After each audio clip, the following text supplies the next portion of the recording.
जप आद सच जुगाद सच है भी सच, नानक होसी भी सच।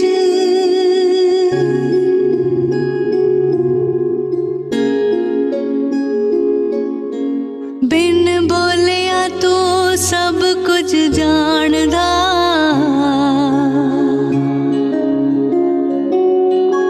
सच झूठ दिया रमज़ां पछाणदा।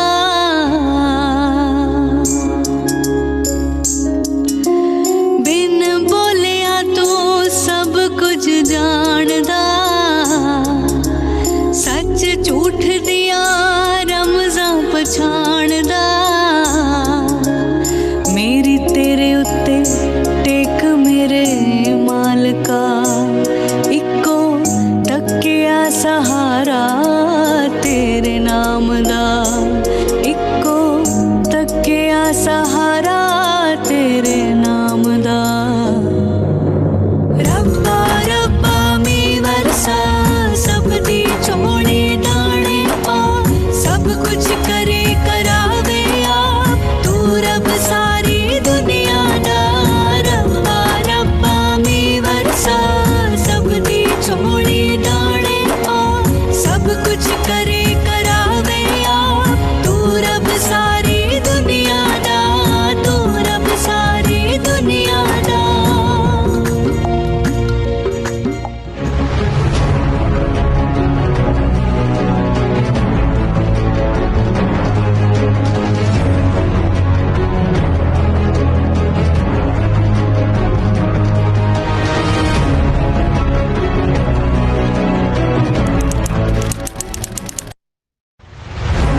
Jewelry House, a legacy since 1950, has over the years come to be known as the epitome of exclusive jewelry designs and unmatched craftsmanship. Each jewelry piece at Khurana Jewelry House is a masterpiece with a promise of authenticity reflective of the brand's intrinsic philosophy and great heritage of trust. As North India's leading jeweler, Khuranas take great pride in offering an unparalleled retail experience where gold, jarrao, kundan and diamond jewelry are available under one roof. Khurana Jewelry House has been adorned with over 30 national awards and is a pioneer in couture jewelry. With a vision to see Indian jewelry spread its wings to capture the beauty of not just women in India but also women overseas, Khurana Jewelry House has established itself as a recognizable brand at a global level by collaborating with Bollywood celebrities like Kareena Kapoor Khan, Janhvi Kapoor, Kajol, Madhuri Dixit, Diya Mirza, Aditi Rao Hydari and many more.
सच झूठ दिया रमज़ां पछाणदा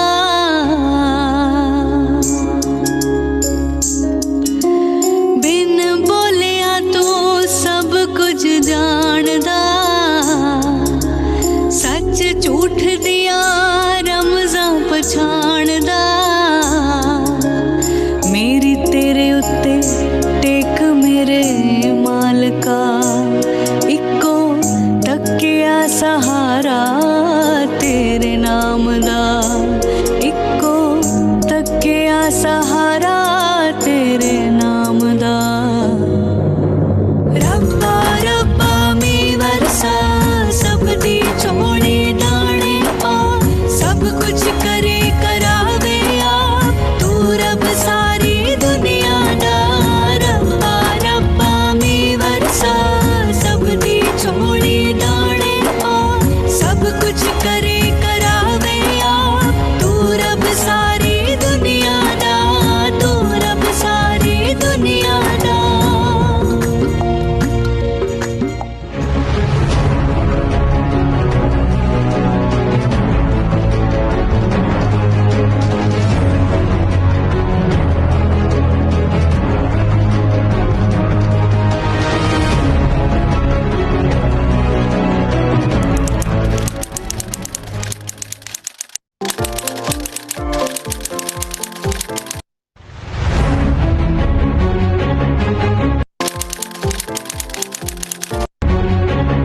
Jewelry House, a legacy since 1950, has over the years come to be known as the epitome of exclusive jewelry designs and unmatched craftsmanship.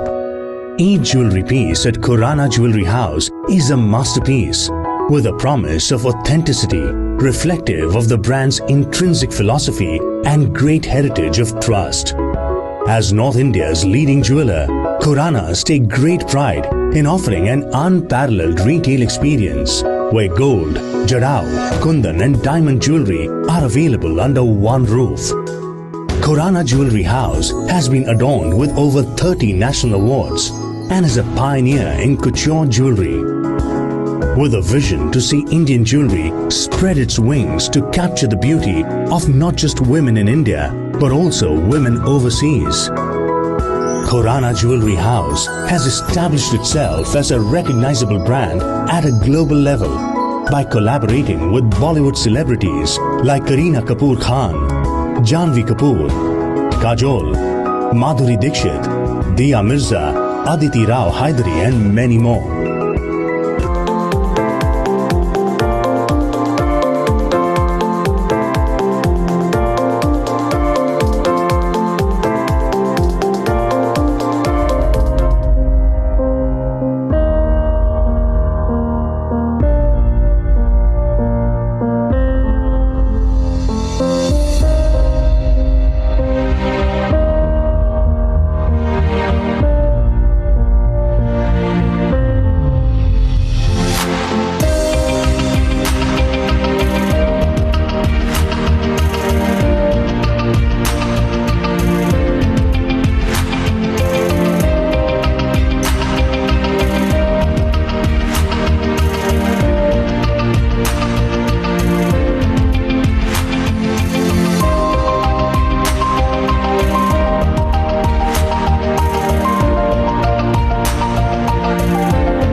Good evening and a very warm welcome to all of you who are here to commit to be fit.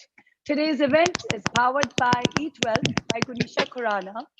Welcome, Luke, and all my Flow Past presidents, GB members, fellow chapter chairs, and their members, our esteemed partners and sponsors, friends and family, and my dearest Amritsar members. It's such an honor to have you all with us. Luke, I can't even count the number of messages I received from everywhere, filled with excitement for today's event. As we all know, Luke Coutinho is a globally renowned holistic lifestyle coach in the field of integrative medicine. Luke's approach towards prevention and healing revolves around four important pillars: balanced nutrition, adequate exercise, quality sleep, and emotional detox. I'm sorry, something went wrong with my screen. Sorry, I'm back. His programs work across preventative medicine as well as cancer, diabetes, cardiovascular, and autoimmune diseases. It has positively impacted the health of many children and adults to achieve their wellness goals. Keeping in mind wellness as the need of the hour, Luke has co founded Reset Holistic Living Concepts, a one of a kind facility for individuals who are voyaging towards holistic well being. He is also an advisor and head of integrative lifestyle and nutrition at Pure Nutrition. Luke has also authored a range of books on wellness and has three bestsellers to his credit: The Great Indian Diet with Shilpa Shetty, The Dry Fasting Miracle from Deprived to Thrive with His Highness the Sheikh of Ajman, and The Magic Weight Loss Pill Lifestyle with Anushka Shetty. His most recent release is a digital book with Shilpa Shetty, The Magic Immunity Pill Lifestyle, which is a free gift to India and the world. Thank you, Luke, for being here with us today. Thank you May for having I now me. have the honor to introduce an eminent personality of Amritsar City, a Flow member, and the owner of Eat Well Clinic, Gunisha Khurana. She's been in the field of nutrition for over 15 years and has helped many people achieve their health and fitness goals with full dedication. Luke, I must share the level of excitement and elation when I first called her to moderate the session with you, as this was a dream come true for her. So now, without further ado, may I please call upon Gunisha Khurana to start the much awaited conversation with Luke Coutinho. Over to you, Gunisha. Thank you. Thank you. Thank you so much, Meeta, for that introduction. Sir, it is such an honor and a privilege to have with you here today. You are an Thank you. award-winning holistic lifestyle coach. You have received tremendous recognition for your work and have been awarded the GQ Most Influential Young Indian 2018, Times Spa Men Award 2018, L Award for Health Expert of the Year 2018, and many, many more. Apart from these awards and recognition, the fact that makes you stand out are your simple and effective practices and your immense knowledge which you share so openly with the world. I love the fact that you share your knowledge so openly. We welcome you to the holy city of Amritsar. We wish that you could be here in person, but to have you on this platform today, and we have about 17 chapters of our FICCI Flow and around 8,000 members who are waiting to watch this interaction. So That's welcome, great. sir. Welcome. Thank you. Thank you for having me. So these days we're hearing this word holistic healing and integrative medicine a lot. So could you please, let's start with sharing your views on what is holistic healing and integrative medicine. So great. Thanks for having me. So integrative medicine is nothing but integrating the best treatments for the patient. So let's say, for example, we have a patient with diabetes. Okay, the patient comes to a doctor, the doctor looks at your sugar levels, you do your blood reports and your tests, and then you treat the symptoms. You put them on medication and you treat the symptoms, and that's what happens in healthcare. In an integrative model, you would try to understand the root cause. What caused the diabetes? What caused the fluctuation of blood sugar levels, and you would, try to find out, was it caused by acidity, poor diet, sleep deprivation, too much of stress? So when you find the root cause, you address the root cause. So you may still take the medicine that your doctor gives you, but parallel to taking the medicine, you are also addressing the root cause. Whether it was sleep deprivation, you're fixing your sleep. If it was a poor diet, you're fixing the poor diet. So what happens is, over time, your blood sugar levels come down and your doctor can safely remove you from the medication. So technically, you have the patient or the person in the center, and based on what the root cause of that disease or illness is, you do what is necessary to fix it. So yes, medicine has a big role in it, okay? But along that, for the longest time, a lot of people keep asking me, Luke, we have so much of medicine, doctors, nutritionists, gyms, superfoods, but why are the statistics of disease and suffering going higher and higher? Today, we lead the world when it comes to diabetes, cardiovascular, cancer, and we should be thinking things are getting better because we have so much more knowledge than, the generation before us. But it's because we're only treating the symptoms. We're not changing our lifestyle. No one is looking at what made me sick. Why is my hair falling when I'm 18 years old or 22 years old? Why am I getting acne when, I'm 35 or 36 years old? Why do I have a constant headache? We take a pill to suppress the symptom. It's suppressed for a while, but then it comes up over and over again because that's how allopathy works. It suppresses symptoms. It's good. It's not bad. We need it. It becomes bad if we don't change our lifestyles. So integrative medicine integrates the best of whatever. So if I have a patient who's ill because of emotional stress, does a diet make sense? Does a medicine make sense? Or does helping the patient emotionally make more sense? So while you change the diet, while you put them on a medicine, improve their exercise and sleep, we must also focus on helping them to come out of their emotional turmoil. So we address the root cause and then we take care of the person. So holistic is nothing but looking at a person 360 degrees. Today, when we look at diabetes, we only look at sugar levels, but you got to look at the health of the pancreas. You have to look at inflammation in the pancreas. That is connected with the digestive system. So we want to look at the stomach. We want to look at the gut. So you see, it's way more than just looking at what the symptom is. So you look at the whole of a person emotionally, physically, intellectually, spiritually, and then you decide this is the course of action. And then you help that person slowly get off their medication by making lifestyle changes. So that's exactly what integrative medicine is. That's great. Luke, we know that diseases like diabetes and cardiovascular diseases, hormonal imbalances, and cancer are prevalent in today's society. But what about simple things like, having acid refluxes, migraines, people who are dealing with wheat allergies, lactose intolerance, which basically cause havoc in their daily lives?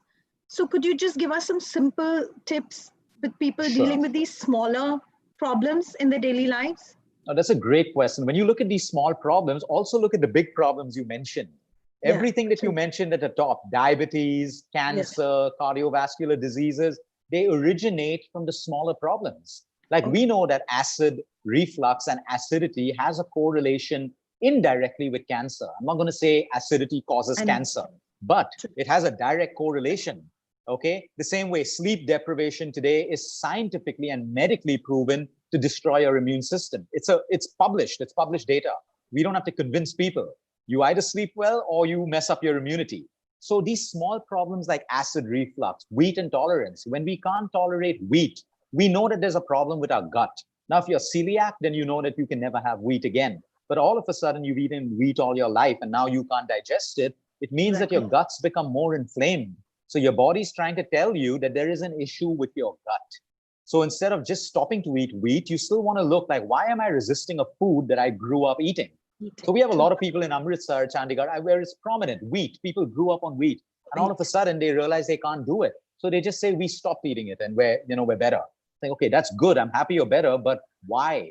Why have you developed a resistance? So number one, the quality of wheat has definitely changed. There's no doubt about that. The way wheat was processed and harvested before, and today it is highly processed. So it's become very inflammatory for the gut. So a lot more people cannot, tolerate wheat. The same way with dairy as well. But if the gut is strong, okay, you have a potential of being able to consume these things. Because if wheat was bad for everyone wouldn't be able to consume it. So when we can't consume wheat, either we're celiac and we omit it from our diet, or we try to figure out, why is my gut weak? Why is it causing irritation to my gut? And we try to rebuild our entire gut.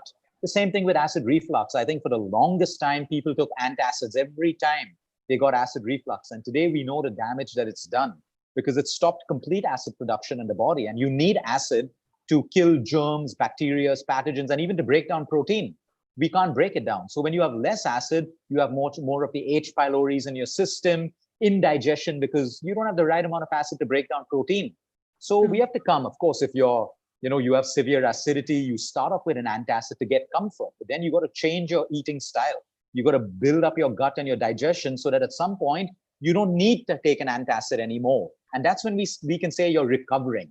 I don't want to use the word healing, but you're recovering. But if you're just taking a pill to stop your acid, you can't say you're better. You're not better because you're on a pill. The pill is only suppressing your. So these small things originate because of our lifestyle. We have late dinners. We eat too much. We snack throughout the day. We keep long gaps between our meals. Every day we're eating at different timings. Today breakfast is at 9. Tomorrow it's at 11. Dinner's at a different time. So the body throws up these symptoms. And if we take care of it immediately and change our lifestyle, it doesn't translate into a bigger problem like you mentioned. But that is the start. That is the start. The start of discomfort will usually translate into a bigger problem. So we must treat this with importance and with urgency and take care of it by changing our lifestyle so it doesn't become something bigger. That's amazing. I think a lot of us needed to hear that. With Punjab being like our capital of, we have late night food and late night eating. So we really need to change our lifestyle.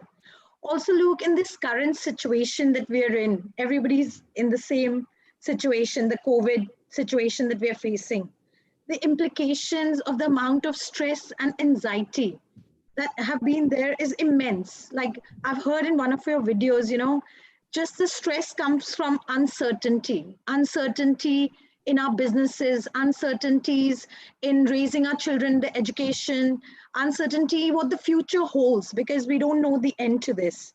So the kind of stress that this has generated, I know people who never taken stress in their life and still everybody's stressed out. So could you just tell us some quick pointers on how to cope with this stress or not to take stress? So I think coping is not a mechanism that we should invest in, because then the more stress, the more coping mechanism. It doesn't solve a problem. We need to understand stress. We need to face it head on. So for example, like you rightly said, all of us are dealt the same hand, all of us. Whether some businesses are thriving right now, some are not. There's uncertainty for everyone who has children, the education system. So when we are faced with uncertainty, how much are we investing in that emotion? Or we know, okay, it's uncertain, but now what can I do? What is the best I can make out of the situation? So there's a whole population of people who are just spiraling into that negativity of uncertainty, but it's not serving them any good because we don't know what's going to happen. But there are a lot of people who are saying, okay, this is a problem. What can we do? Can we start homeschooling? Can we start online studies? Can we start doing this? Can we start making can we put our business online? Can we look at diversifying our business into new revenue streams? Because this virus is now, it can happen 2 years down the line. We want to be prepared. So, fear and uncertainty should motivate us into action. Okay? It has to. Otherwise, it's a wasted emotion. We're not getting anything out of it. So we must use fear, anxiety, and stress to motivate us into doing something. The problem is if we start wallowing in it, and then we talk to 10 friends and 10 people, and we're going through this, it's not adding value to anyone's life. So I think the smarter option is to move into action. Okay, this is there. Can I do anything about it? Yeah. If yes, do it. If no, what's my next action plan? We have to keep evolving. So even with the kids, there's no point. But the more and more we talk, moms will talk to moms, dads will talk to dads. We're only adding more and more stress in our life, and we're getting more opinions, and more opinions add to more stress, because finally we're left with 10 opinions. 10 parents are doing 10 different things. Now that's more stress for you. Which one do you do? So we have to really be grounded. We have to have minds of our own, seek help, find out what people are doing, but then make your own decision using your gut instinct. But you can only have that clarity of thought if you're not invested in the negative. Because when you're invested in the negative, you can't think clearly. You're thinking from fear all the time, and you're doing all of these different things. So I think my first step is to be grounded. All of us have to be connected within. Today in society, we're connected outside. We're waiting to see what everyone's doing. So we're pulled in different directions and we can't make our own decision. But we can look outwards to see what people are doing. But we have to meditate and we have to be connected and we have to look in and say, what do I truly think is the right thing to do? And make the decision using our own mind and our own heart.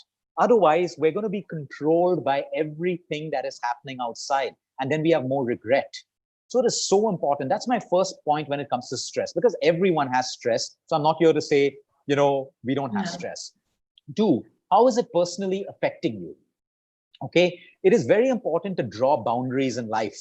A lot of people who go through stress, anxiety, they've not drawn their boundaries. When I talk about drawing boundaries, it's like I've drawn my boundaries. I spend a lot of time on social media. So we have negative people, positive people, nasty people, and if I've not drawn my boundaries, I would react to these things and it would depress me or it would make me excessively happy. So I have boundaries. If someone is toxic or I don't like someone's behavior, I just block them. So I've drawn my boundaries. So I don't have to think about it. Once it's done, it's done. I can move on with my life. But if I've not drawn my boundaries, I'll be thinking, how dare that person said that? I'm feeling sad today. I'm depressed. Someone commented on me. Someone trolled me. Someone said this. So like that in life, we have to draw our boundaries. We have to draw our boundaries even in relationships. Okay, what are our boundaries? What is okay that people can say to us? If they cross that path, we have to assertively tell them that, listen, I appreciate this, but it's not okay with me. You can't speak to me that way. I'm sorry, my work time is over. This is my family time. I cannot handle your problem right now. We have to draw boundaries. When we operate from our boundaries, our stress is automatically lesser. But if we don't have a boundary, we're constantly stressed and anxious because life is pulling us and people's opinions and judgments are pulling us in directions all the time. And that is a big problem in society. So I advise people, draw boundaries. When it comes to your health, what are your boundaries? What is an absolute yes that must happen? What is an absolute no? When it comes to your relationships, when it comes to sexuality, when it comes to parenting, when it comes to your personal growth, when it comes to you in society, what are your boundaries? We have to know that, because then that gives us self-esteem and confidence. And when we have that, stress really can't impact us a lot. It may impact us initially, but then our self-esteem, our confidence comes into play because we are dependent on us to fix the situation, not on an uncertain world that exists around us. That's amazing. Thank you for that, Luke. I think all of us have learned something from that. Another lifestyle practice, and I know a lot of people have been waiting for this question, that is very popular these days, is intermittent fasting and dry fasting. So this practice, we want to hear from the guru himself. What are we doing right? What are we doing wrong? And the positive impact that it's had on people that you've dealt with. Sure. So, I think today's world, we take everything that's simple and we try to make it into a fad. One of the reasons why fasting fails for most people is because they made it a fad. They're going to compete at 16 hours, 17 hours. They say, I'm on a 16-8. I ask them, why not on a 15-9? Why not on a 17-7? And they have no answer. Why 16? Just because someone in the West said that? No, everyone's body's different. When we fast, it's a very scientific procedure that happens. And let me say it up front, fasting doesn't have to suit everyone. Some of us, it's great for us. Some people, they are more efficient when they eat at more regular intervals. Everyone is unique. So sometimes fasting doesn't work for you. Sometimes when you're going through a lot of stress and a lot of work in your life, you'll find that you don't get the results with fasting because your body's actually asking you for more energy and it needs you to eat at more regular intervals. So we should never put ourselves into a box when it comes to fasting. Every day can be different. Like for me, yesterday was 14 hours. The previous day was 20 hours. I just didn't feel hungry. Tomorrow, maybe 12 hours. I don't know. I listen to my body. When I wake up in the morning, if I'm physically hungry and I know my body's asking me for food, I will break the fast. A minimum is 12 hours. Okay? A maximum, sky's the limit. As long as you have the right intention and you're not competing with people and you don't think that the more I fast, the more benefits I get. A lot of my clients around the world get the best benefits within 12 hours. But this 12 hours is done the right way. It starts at the same time every day. Another mistake that people make with fasting, today they start at 9 in the night. Tomorrow they start at 6 in the evening. The next day they start at midnight. The following day they start at 2 a.m. in the morning because they're partying.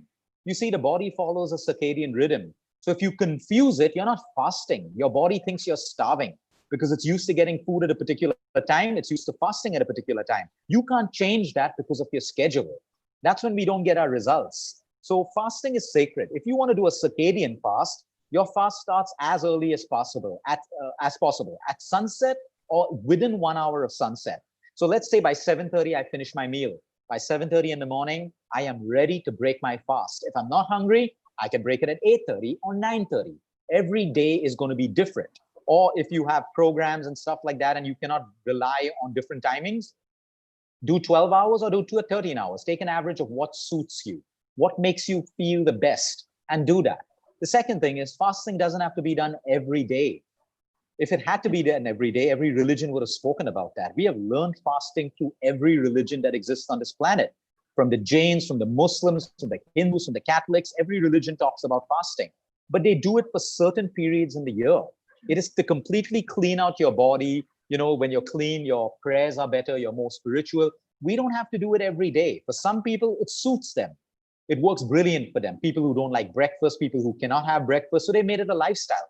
But we don't have to do it every day. For me, fasting works best once in 2 weeks, where I do a 24-hour fast. Sometimes when I'm traveling a lot, it works every 2 or 3 days for me. So you have to find out what works for you and then do it. It's not a competition. It's not a fad. A lot of people can lose weight. Their arthritic pains come down, their hair gets better, their skin gets better. But a lot of people can get the same results also without fasting.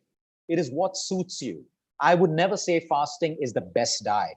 I usually use it for disease. I use it for cancer, brain tumors, terminally ill patients, when you want to really push the body into very deep fasting because you want its own energy to take over and possibly heal the patient. But today, if we live a life where we're eating too much of outside food, too much of sugar, junk, processed, sometimes we want to fast at least once or twice a week to give the digestive system a break. So the way we want to see fasting is give my digestive system a break so that energy can go towards repairing things in the body that are not working the right way. So fasting is therapeutic, but it does not have to suit everyone. If you're doing it for the first time, you may just do 8 hours. That's fine. Tomorrow you can do 9 and then 10. But the best results come between 12 hours to the limit is yours. Today, we've kind of, moved everyone into a 12-hour fast, and they are getting the same benefits as someone who's pushing 18 to 19 hours. So listen to your body and do it. That's intermittent fasting, where you only have water. If you're having coffee and you're fasting, please understand, it is not fasting. It is not fasting if you have coffee. The simple logic is we've learned that from the West, because the West can't wake up without coffee. It's as simple as that. And a lot of us are becoming that way. Why would you put caffeine and something highly acidic into a body which is fasting? You would never do that. That's going to create more issues in the long run. It may suit you. It'll get you a lot of energy and it'll help you to carry on the fast longer because it suppresses the appetite. But the damage that you're doing is not worth it. So I always tell people, if you need coffee to get you through a fast, maybe fasting isn't for you. Just enjoy your coffee, but do it the right way. Do not fast with coffee, period. People will tell you it's only 5 calories and 10 calories. It's not about the calories. The principle is keep your digestive system clean. So not even lemon in your water, plain water. Now, if you're dry fasting, there's no water and no food. Now, you want to do this really, really well because a lot of people get dehydrated by doing this. So if you're doing it for 12 hours, no water, no food, it fits in beautifully in the circadian rhythm. So let's say I finish my dinner at 7:30. Half an hour later, I have my last mug of water, okay? And then I can easily dry fast to 7:30 in the morning. Now, the beauty is a lot of people wake up in the night to urinate. That disturbs their sleep cycle. When you stop your water at 7:30 to 8 and you sleep at about 10:30, you're not going to wake up to urinate, which means you even sleep better. And listen to your body. If you have kidney problems or issues like that, you cannot dry fast. It is a very, very technical diet. And if you're dry fasting, you're going to make sure that when you're not fasting, you're very well hydrated. So we must do it the right way. When we do it the right way scientifically, we get results and it doesn't harm us. Today, people fasting, a lot of harm happens to them because they're pushing it. They're not really fasting. They move into starvation mode.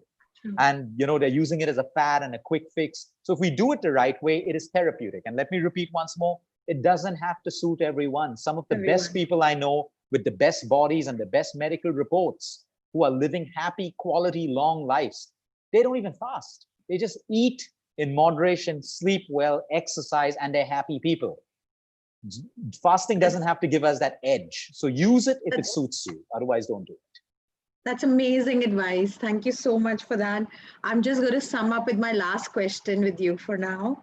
As women in today's day and age, we're dealing with our professional lives, we're dealing with balancing relationships, We are dealing with raising responsible children.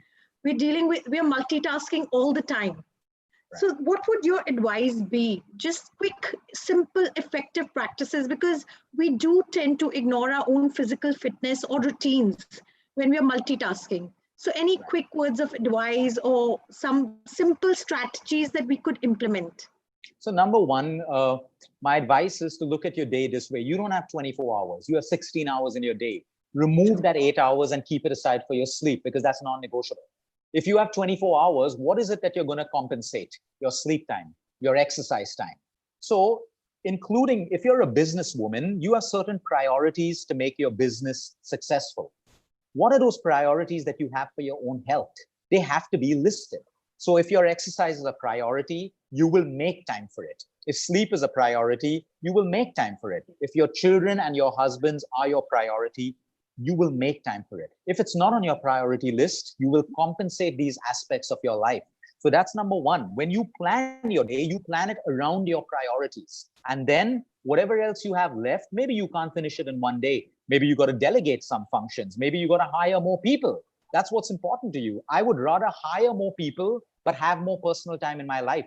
I can save that money and compensate personal time. So when we prioritize, then you also learn where and how to grow your support structure in your business. A lot of people want to do it on their own. Obviously, you're not going to have time for your own priorities. Sometimes we have to learn how to let go, delegate, train our people, trust them to grow certain parts so you free up time and you can invest that in your health. The second point is boundaries. Draw your boundaries. So if you take work home, but your boundary says at 6 o'clock, my work is in office. When I go home, that time is for my children and for my family. Okay, you have a boundary. No one will dare call you up. But if you've not drawn a boundary, your own managers will call you up with a problem, to firefight, to make a decision. But if they know that's your boundary, no one will dare call you up unless it's an emergency. So we must draw boundaries, even with our children, that when I'm working, don't disturb me. But on the weekend, this is my time for you. And you will give them all that time. So when we structure and plan and organize our lives the right way, that is when we can succeed. But if we don't have planning and organizing in, we are going to be pulled in all directions. So first prioritize, then plan and organize and draw boundaries. That's amazing, Luke. Thank you so much. You inspired me so much. And for everyone who's listening, I'm sure we're all really inspired now. So I'm just going to now hand over our session to the Q&A. We have a lot of members waiting to just ask you questions, reconnect with you. So we have a very special flow member, Divya Mahajan. She's joining us from Jalandhar. And Divya, please, over to you. Thank you so much for your time. Thank you. Thank you.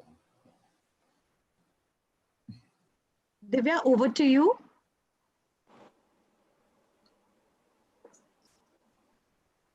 Janch, is Divya there? I think I'm there. I've come there directly. Yeah. So we don't want to waste. We see her. Perfect. Is Divya there? Sorry. Yeah, I'm there. Can you see me? No, you can't, right? Yeah. Hi. Hi, good afternoon, everyone. And thank you so much, Luke, for putting some light to this, as you call it, the 360-degree well-being. And, you know, when it comes to health, we are swamped with so many, so much of information that we think we know, but we still need some guidance to it. Thank you, Meeta, for having organized this session for all of us. And thank you, Ganesha. There could be none other than you who could do the arbitration for us. Health is a state of complete, I'm sorry, I'm fumbling right now, maybe because I'm looking at Luke at the moment. But yes, it is the complete harmony between body, mind, and spirit. And we have so many members right now who are yearning to know so many queries they want to clear off with you. So can we first go to Ritakshi Arora? Ritakshi? Yeah. Can you hear me? Yes, I can hear you clearly. Yeah. Yes, Hi, Luke. Ritakshi, everyone can hear you. Go on. Yeah. Hi, Luke. It's so good to be here in this live conversation with you. I'm so delighted. In fact, it's my fan moment, to be really honest with you. I wanted to ask you that I'm a gym person and I do weight training. So often my trainer has told me to take protein supplements. And I mean, I have not started them till now, but then after a point, like I've been working out since 4 or 5 years, and now I'm in a stable condition, like in a stagnant thing. So he often tells me to now move on to protein powders. So what would you suggest? I mean, would that be good on the body, or would it have any side effects? Could you show some light on that? See, there's nothing wrong with protein shakes as long as you have the right brand. We would always try to get protein from our natural diet first. But the problem that you've mentioned is you've reached a plateau with your workout. So protein isn't going to change that. Your trainer changing your style of workout is going to help you break the plateau, because our bodies get used to workouts all the time. In fact, the science is that every 2 weeks, if you don't change the way you work out, your bodies and muscles are going to get used to it. So we should be changing our style of working out every 2 to 3 weeks. And protein is not going to break a plateau for you. Now, you would have protein. It would make a difference if you are protein deficient. So technically, you don't look protein deficient at all. You would be able to see it on your face. The skin would sag, all of that stuff. So if you are eating a balanced diet and you have enough of protein, there is absolutely no requirement for a shake. Now, a lot of people travel and they can't have home meals, so they can't meet their protein requirement. So I travel sometimes. I carry a sachet of protein because I know I can't get the kind of protein I need. But other than that, most people don't really need protein shakes. They're managing well with their diet. So for you, you need to change your workout style so that you can break that plateau and you don't stagnate. Okay. Thank you. Thank you so much. You're welcome. Thanks, Ritakshi. And that was for the protein. That was good information for the protein. And we have Manta Singh, who has a question about carbs as well.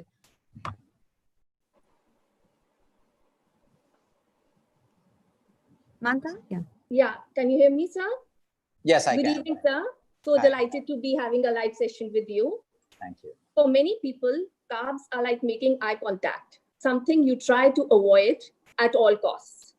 Will removing carbs from our diet even help us lose weight? Removing exactly- carbs will cause a bigger problem for women. Number one, they will start getting very, very, irritated and frustrated in their brain because of the source of energy. Number two, carbohydrates, we have enzymes in our body to break down carbohydrates. Okay, if a carb was useless and not needed, that enzyme wouldn't exist. We need carbohydrates. There are good carbs and bad carbs. Some people are carb efficient, which means their bodies have the ability to break down carbs. Some people overdo it on carbs, and then excess carbs will turn into fat. They have heavy dinners, late dinners, and then they blame the carb. The problem is the meal timing. So if we go low carb, and a lot of women go low carb, they lose 2-3 kilos instantly. You will. But after that, they stagnate. And the moment they start eating carbs, they put it on. When you go low carb, you have to go high fat and protein. And most people don't know how to do that. So they only go low carb, and then they just start adding a little more oil to their food and ghee and protein. And then they're having more macros. And now it's not the carb that's the problem anymore. Now, people who have diabetes, people who have metabolic syndromes, yes, definitely controlling the carbs can help them medically, but everyone is different. A lot of people who have come to us for weight loss, they've gone on no carb diets and low carb diets, and we assess them. Is it suiting their body? They're irritated. Their husbands are all the time saying that, I can't even talk to her. She snaps at me. They have hormonal issues. And then for the first week, we just make them eat carbs, protein, and normal food. And they feel better and they lose weight. So carbs are overhyped. What is more dangerous is sugar and refined carbs. So let me give you an example. You're good Monday to Friday, but you go out and you party on Friday and Saturday and you eat so many calories, okay? It just takes away everything that you did Monday to Friday. So most people are living out of balance and blaming the carbohydrate.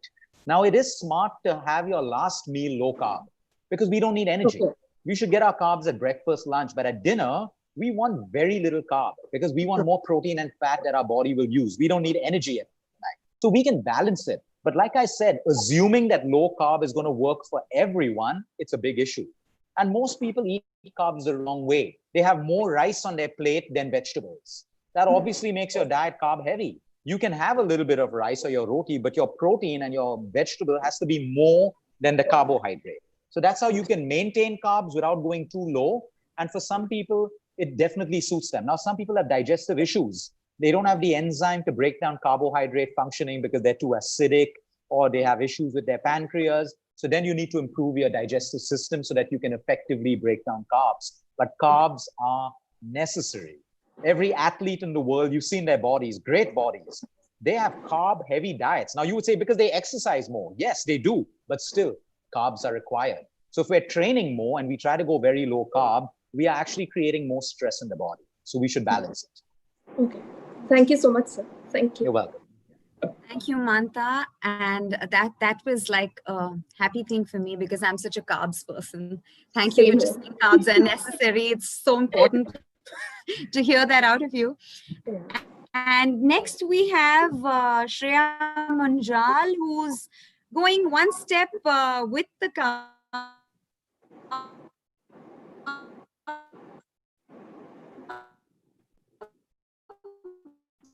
And she has in chocolates. Shreya? Hi. Yeah, hi. Can you hear me? Yes, I can. Hi. Okay, hi. I think this was like the most awaited video any of us here were looking forward to. This was like a topic which all of us are so interested in. Like Gunisha, for that matter, is loved by one and all in this town. And obviously because, it's such a common, a want by every single one of us. Now, since we've become like the next generation, and now majority of us are young moms, and all of us have young children. And in these times of so much uncertainty, these kids have completely lost their routine. So, so many times all of us tend to give in to chips and chocolates and these candy treats to just make them feel a little better. But then where do you think is the right point to draw a line, and where we don't even come across to be very obsessive parents, but, because health starts from younger days. So where is it intelligent enough to draw a line and not, let them go all the way in? No, that's a great question. So first is the reward that we're selecting. If we're giving a reward of chips or chocolates, that's the worst reward to give, because what happens is it's addictive in nature. They're only going to want more and more because adults are addicted. Imagine kids. So you know what we should do? We should, like you said, routines are lost. How do routines get lost? When we haven't planned the day. Just because they're in school, everything follows a timetable. That's why there is no chaos in schools, because there's a timetable. Really, at this point, children should also wake up to a timetable. Give them 2 holidays a week, give them 3. But if they don't know what they're going to do throughout the day, they are constantly going to be bored. So they wake up in the morning, they have their breakfast, and maybe they have some online schooling or whatever. It must be planned. See, without planning and organizing, there is always chaos. And then they're going to look to you to fix the problem. And I'm sure you have your own work and everyone has their own work. So the simple way out is to give them something, thinking they feel better. But I think the underlying cause is not that they're not feeling good. They're bored. Their time isn't organized. They don't know what to do. We have to do that for them. We have to organize that time for them and have treat days for them. Like twice a week, you can have a bag of chips or chocolates or whatever. But if we make it a daily thing, after a while, they are going to want more and more and more of it. It's not them, it's their mind, because that's how chocolates and chips are designed. It has an addictive phenomenon so that we want more, and that's why we crave it all the time, the salt and the sugar. So after a while, they're really going to want more and more, and then you're going to find it very difficult to break that. So we should always reward them with something else, like a book or a toy or playtime or TV time or iPad time or whatever it is, but never with food. Food, a child should grow up seeing food as a necessity for health, as energy, not as a reward. So we should try to change that psychology with kids and really kids work best with routine. If they don't have routine, they don't know what to do. So we must put them in routine, organize their time, give them all the things that they want to do. We don't want to make it boring, and we don't want to come across as too eccentric, like you said. There must be balance, but children have to learn balance right now. Otherwise, they'll grow up throughout life thinking that when I'm low or when I don't feel good or when I do something good, the reward that I should get should be food. So there are many things. You can order them books online. You can, get them whatever it is that takes. But I think we have to break that, because food is becoming more and more addictive for people, especially in a package. That's how food lobbies and food companies work. They get you addicted, you buy more. So I really think it comes down to planning and organizing. And I think children, the amount of children that we counsel a day on day, they work very well when they're involved in a decision. So you want chips, you want chocolates. Okay, good. Let's get through this week. You do your online schooling, you read a new book, you do this, and you can enjoy it on the weekend. They like to negotiate. We shouldn't give in really easily. Always try to put, an ultimatum towards it, that if we do this, all of us can enjoy a bag of chips. Do it together. Children like to feel involved and they like to feel part of decision making. So try these things and I hope that works for you. Thank you so much. You're welcome.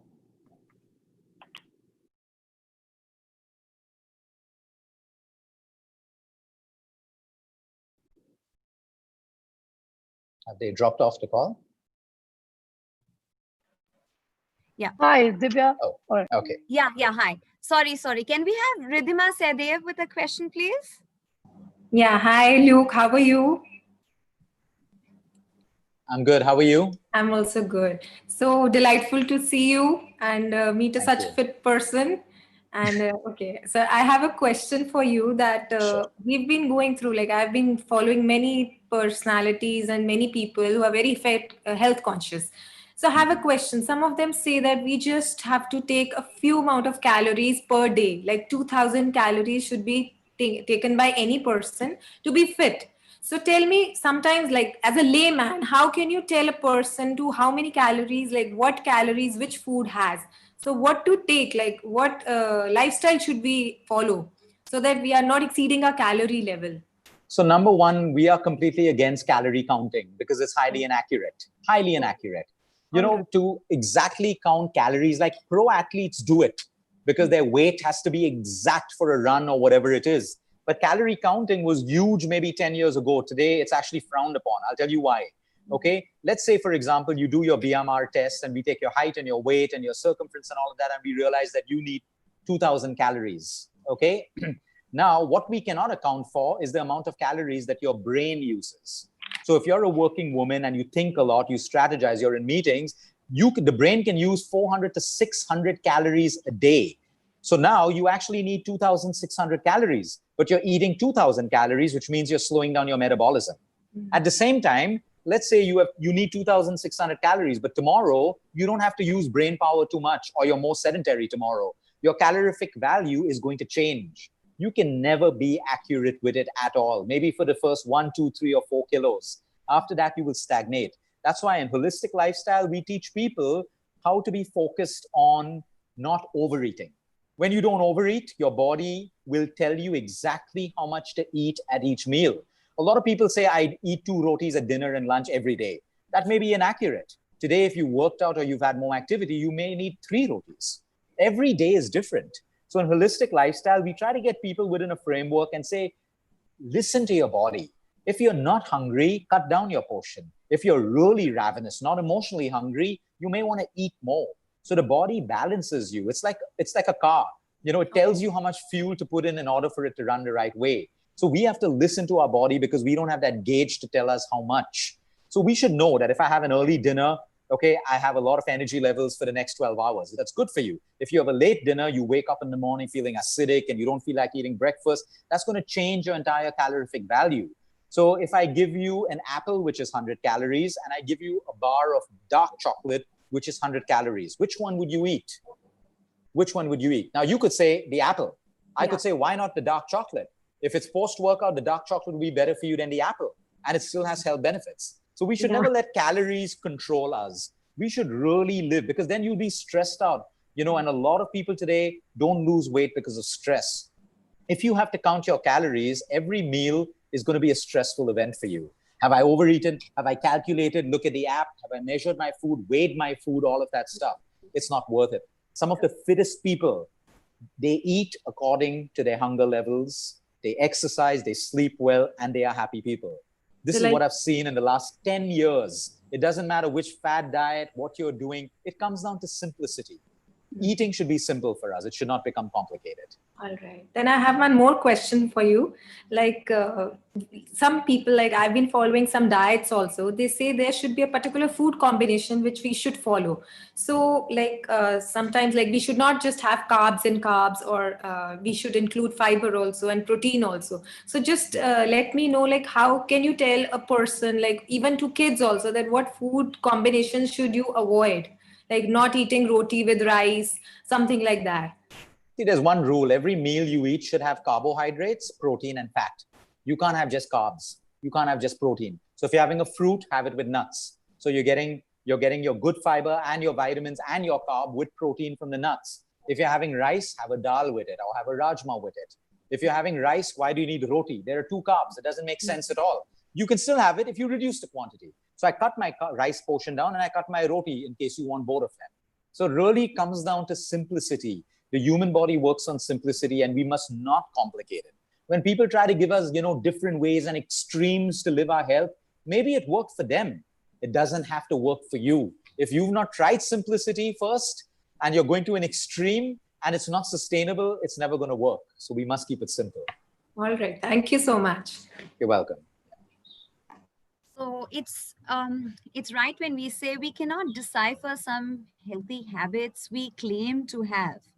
And so here we see it crystal clear. And we have another member, Harsimran Arora. Yeah. Hi, Luke. Hi, how are you? It was an amazing session with you, especially using the present scenario of fear, anxiety, and stress for positive action, So coming back to my question, Luke, sir, I wanted to ask you, these days with so many diets around, one being prior to the other, like vegan, paleo, Ornish, and many more. What, according to you, is an ideal diet for a healthy mindset? And also, if you let us know one food item or ingredient which you have completely stopped taking, in your lifestyle. Okay. So see, there is no good or bad diet, and we shouldn't be looking for a perfect diet. Okay. The food that you eat, if it makes you feel good right now, you're at a good weight, you're feeling good, that is your diet.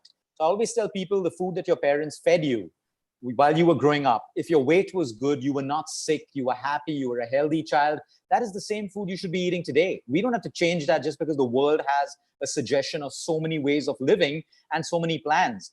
I have vegans with cancer. I have non-vegetarians with cancer. I have vegetarians with cancer. I have all peoples on all the diets with cancer. So today, there's no way that my data can tell me that, Luke, vegans are healthier, non-vegetarians are healthier. Absolutely not. It is what suits you. If you're doing something with an intention and it's making you feel better, a lot of people stop non-veg and they move to vegan and they feel better. Continue doing it. A lot of people do it because they want to fit in. I want to be vegan. I don't want to kill animals anymore, whatever it is, but they still don't feel good. There have been so many people who have reconverted from vegans to non-vegetarians because they just don't feel good. So my point is we should stop looking outwards. Food is very simple. It's not like we don't know what to eat because we grew up eating certain foods. So we have to see, is my food balanced? Am I getting fruits, vegetables, my proteins, my legumes, my lentils, my nuts and seeds? These are my groups. If I'm getting it and I'm not overeating it, I'm exercising and I'm healthy and happy, that is your diet. There is no better diet than that. There are so many people who have lived their lives on superfoods and organic food, and yet they're sick. So that's not the differentiating factor. I can't even make a statement today that if you add more superfoods in your diet, you're going to be healthier. Because I have people on superfoods who are way sicker than people who have never even had a superfood in their life.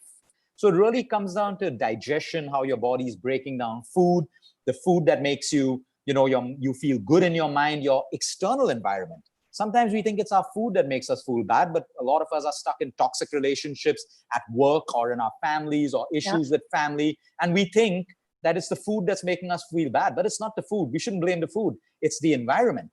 So food is a small factor of human health. Nutrition is overhyped today. Everyone thinks, oh, nutrition. It's a very small part. If I had to prioritize, it's first your emotional health. Because if you have poor emotional health, you end up choosing the wrong foods, overeating emotionally, eating the wrong times, missing your workouts, not sleeping at night. And that leads to everything else. The next day you crave for carbs because you're sleep deprived, you're stressed, you couldn't sleep. So it really comes down from emotional wellness first. And of course, some people have specific diseases that need a specific diet that can help them. That's when you get very specific to it. So I think at the end of the day, if your diet is not sustainable, don't do it. If your diet doesn't make you feel happy, don't do it. If it makes you psychologically deprived, don't do it, because your results are also, it's going to be sustainable. We have to look at things and, really give significance to the holistic way of living. Eat the foods that make you happy. Eat it the right way, the right quality, at the right time. That is more important than the diet itself. Thank you, Luke. And what's that one food item you don't like eating at all? That I don't like, or I choose not to eat it because it's unhealthy? Yeah, maybe you choose not to eat. Nothing, absolutely nothing. I mean, I reduce certain things, but I don't think there's anything that I say that I will never, ever do, because I give into it. If I have to give into it, it's definitely not going to harm me. If it's a one thing, if I make it a habit, then of course it becomes bad for me. So I can't think of any food that I used to think aerated drinks, but once in a way I do have a chilled Coke maybe once in a year, and I enjoy it, and then I don't have it for another year. So there's nothing that I've really completely stopped. I keep it in balance. All right. Thank you. Thank you. Well, thank you, Luke. And now we have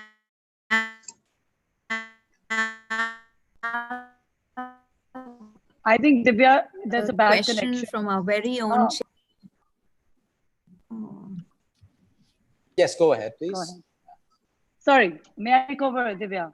Yeah, please. Luke, we're just going to take one more from the chat box because the chat box is filled. So if you just permit me, this member, her name is Subha Vora, and this question has been repetitively coming to us time and again. Is cow's milk bad for us? Number one, she's written, is cow's milk from cow? Can we drink it if I'm a PCOS patient? And she says, I've heard you shouldn't drink cow's milk, but the yellow packed skimmed milk is okay to drink. Could you clear the air on? That's her question. So see, if you're lactose intolerant, you can't have milk. Number two, the rule for milk is most milk is bad today and adulterated. I think the last percent was 82% of Indian milk is adulterated. That makes it bad for you because they pump estrogen and hormones into the cow. That comes into the milk and you drink it.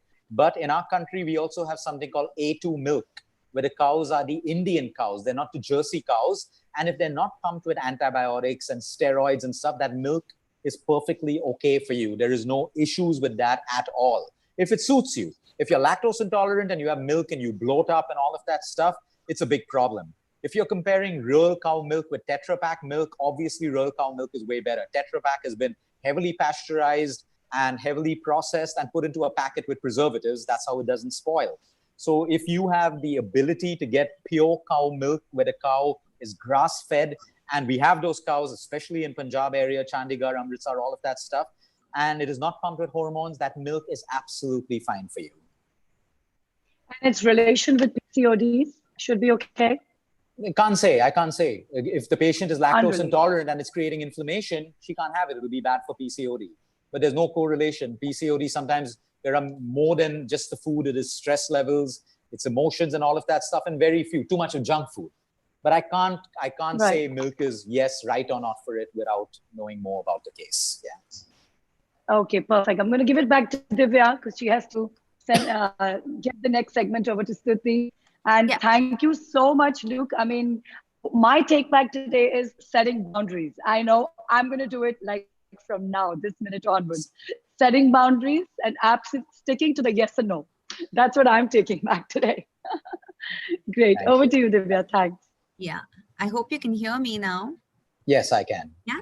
All right. So we do have many people lined up, but we all already are running short of time, and with a heavy heart, we will have to put an end to the Q&A. And thank you, Luke, for all the fruitful guidelines. And I would like to invite now Stuti Singhania, who is the executive member of FICCI And Stuti, over to you. Hi, thank you so much. Wow, I must say, I'm totally allured by this webinar. You won't believe, personally, I'm a real carefree person in life.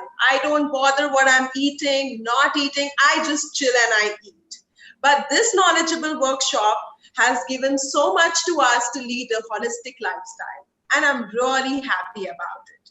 We at FICCI Amritsar are grateful to you, Mr. Luke Coutinho, for sharing your wisdom of health. It's quite an interesting learning. Our audience, lovely ladies, our dear members, can't thank you enough for always being optimistic and turning up in full strength. Heading to our esteemed partners, We always fall short of words in thanking our partners forever. Our platinum partner, Kurana Jewelry House, a retail jewelry brand, a legacy since 1950. Its name is synonymous to the epitome of trust, and they are pioneers in couture jewelry with 2 showrooms in the heart of Amritsar. Udhav Realtech, pioneer in real estate, construction and development. Udhav Real Estate is a family-run company with both a motto and a dream to make it real. The Coca-Cola Company, passionate about creating brands people love, providing refreshments in body and spirit. Even though I believe we should be avoiding it, but they still make it good for us. Orica Spices. Orica is modern spice brand which has a very wide range of aromatic, easy to use and innovative spices and seasonings. I would really like to thank our golden partners, iLounge, the Couture by Kurana Jewelry House at Tatswarna, Amritsar, Gitanjali Salon, and our silver partners, Medicaid Hospital, Divine Chocolate Factory, Shaw Brothers, Golden Digital City Studio, Moments by Kamal, and Eat Well by Gurisha Khurana. A heartfelt thanks to each one of you once again. Looking forward to see you all at the next event. One line, can I say, Luke, sir? I am totally alone listening to you. Believe me, I can't thank our chairperson enough. I wouldn't have been caring myself at all. But with all your wisdoms, I'm sure I'll at least do 5% in my life. A little, I guess. Thank you. That's great. Thank you. Yes. Thank you so much, our chairperson and Luke, sir. Thank you very much, everyone. Thank you. Have a great evening. Thank you so much, Luke. I know you have a webinar at 5, so we'll let you go. Thank you so much for being with us today. Thank you to all the members for logging in. Bye for now. Thank you.